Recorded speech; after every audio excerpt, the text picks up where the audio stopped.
lo que estaba sucediendo. ¿Usted cuántos años fue delegado municipal? Yo fui intendente municipal. Intendente municipal. Estuve desde el 76 al 81. 76 al 81. Antes del 83 ya nosotros nos rajaban a todos. Claro. Y cuando se enteró luego lo que tomó Estado Público de lo que estaba pasando en otros lugares y lo que estaba haciendo la Junta Militar, ¿usted qué le pareció, digamos? ¿De alguna manera se arrepintió de haber aceptado luego ese cargo? Mire, si me arrepiento o no, no tiene ningún significado. Lo que yo le digo que sí, que en esa época me preocupaba mucho la situación del país. Que no eran los militares.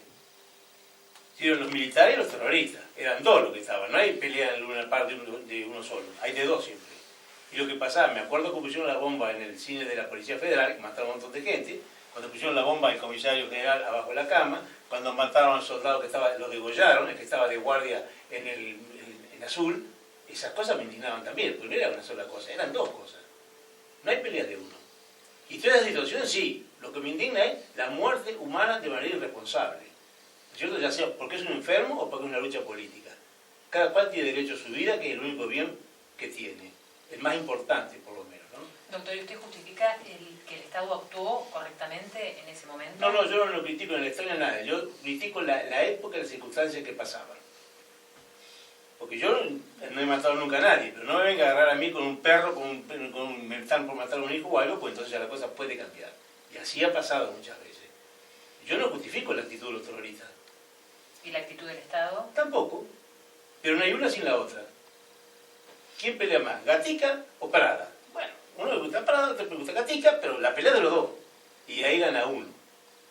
La pelea de uno individual no hay. ¿Y usted se encontró en un dilema profesional allí al tener que ejercer o al usted tener como profesión el derecho, que justamente en ese entonces había supresión de garantías constitucionales y demás? ¿Se encontró en un dilema en ese momento o usted dejó...? No, dilema ninguno, porque al contrario, yo tuve que dejar la profesión. Si uno podía estar, estaba todo el día en la municipalidad. Claro, no, pero en cuanto usted había aprendido y estudiado y con el título para el cual... Lo que pasa es que yo también estudié la legítima defensa de los derechos, ¿no es cierto? Y entonces ahí está una parte en la cual uno puede justificarlo. Porque no siempre es la misma actividad, ni siempre es la misma muerte. Hay gente que se la mata en la silla eléctrica. ¿Y quién puede decir que está mal? Pero es una muerte esa. Y sin embargo, porque tuvo un proceso. Bueno, tampoco justificaba las otras muertes. Es decir, era un conjunto que hay una obra de teatro en la que hay muchos personajes. Si la obra es mala, son malos todos.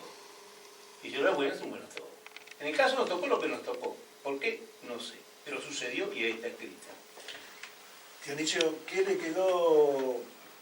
Ahora se plantea el tema de la posible Secretaría de Gobierno. En aquella época, estábamos hablando de ese 76-81, ¿qué fueron las cosas? ¿Cuáles eran las cuestiones que si hoy analizamos en el tiempo pasaron 38 años o 39 y todavía están pendientes?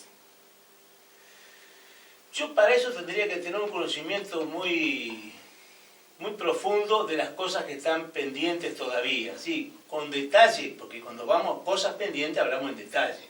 ¿Cuánto gastas en su casa?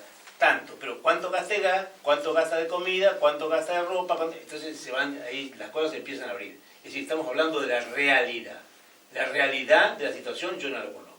Una que me gustaría saber y conocer es cuánto es la deuda que tiene el pueblo de Saladillo.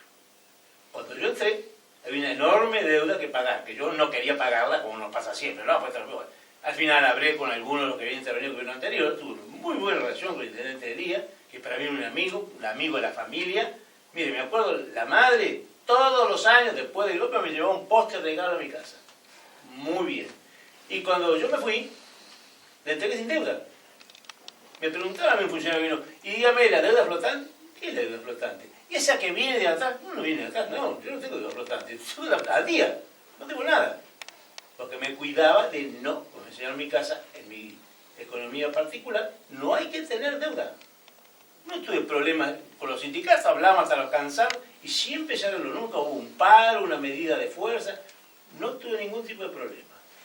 Y todo el mundo, aún cuando teníamos el hospital, que era un montón de gente que nos entró, y el personal de la sala de Carril, que también se llevó a la municipalidad en la época mía, ningún problema. Yo estaba enfermo y firmaba los cheques en la casa, me llevaban los cheques a casa y por eso puede ser un cheque para cada uno, así que tenía que firmar. Y no había ningún problema. Pero a cada cual que llegaba a su cuenta se le pagaba. Cuando llegaba con un problema, se le solucionaba el problema. Porque muchas veces las administraciones tienen la costumbre de que usted va con un problema y sale con dos problemas. es que le plantean adentro, por el movimiento administrativo. Eso es terrible, porque va con inconvenientes, no quiere tener una solución, una salida más o menos elegante. La deuda del municipio, doctor, es un tema que le ocupa o le preocuparía. No me preocupa, porque lo tengo que pagar yo. Claro. Por eso me preocupa, lo tengo que pagar yo. ¿Por qué dice usted recién que esos impuestos que le están queriendo poner, que no son impuestos, son tasas? Porque la plata no alcanza, es muy simple. Antiguamente no se cobraba nada. Sí. Nosotros no aumentamos, durante el año, a pesar de la inflación, no aumentamos nunca las tasas municipales, porque estaban calculadas. Y nos reuníamos. El Consejo Deliberante era la Federación Agraria, la Cooperativa Agrícola, el Gerente de Banco Nación, el Gerente de Banco Provincia. ¿Qué se puede hacer con esto? ¿Qué es lo que pueden pagar? La gente del INTA, que estaba también, el ingeniero Massa, que colaboraba enormemente. Y se buscaba siempre el consenso y buscar lo que uno no sabía. Porque yo no ando en el campo, no tengo un campo, no tengo manera de saber nada. Pero por lo menos de esa forma, ¿no es cierto?, uno hacía las cosas más o menos atinadas. Y para que alcance, y para que tenga. Porque las cosas sin plata no se puede hacer nada. No se puede comprar combustible sin plata. No, le decía ese tema, pero dentro de la estructura jurídica que le tocaría administrar, digamos, como jefe de gobierno, ¿qué otras cuestiones le podrían llegar a ocupar en esa arquitectura, si se quiere, jurídica, de ese municipio que le tocó gobernar a usted hace tantos años y del municipio que hoy por hoy sí, es otra vemos cosa. con... Es otra cosa, sí. O es otra cosa. Yo tendría que ver la parte jurídica qué es lo que podría hacer, pero no soy economista, pero sí sé que uno si gasta 2 y cobra 1, no va a andar. Que las dos cuestiones van de la mano. Las dos cuestiones van de La la mano. Sí, administrativa porque y usted la la parte económica jurídica la usa para poder cubrir los baches que tiene la parte económica. La parte económica nos domina todo. ¿Por qué nos domina todo? Y mi abuelo no. Por la inflación y por la deuda. Cuando antes no había inflación. Yo siempre cuento un ejemplo de una inquilina que tenía mi abuelo, que tenía una chacra de 21 hectáreas, 3 chacras de 21 hectáreas. Con todos los hijos, viuda. Esa mujer compró como 150 hectáreas durante los 80 años que tuvo como inquilina.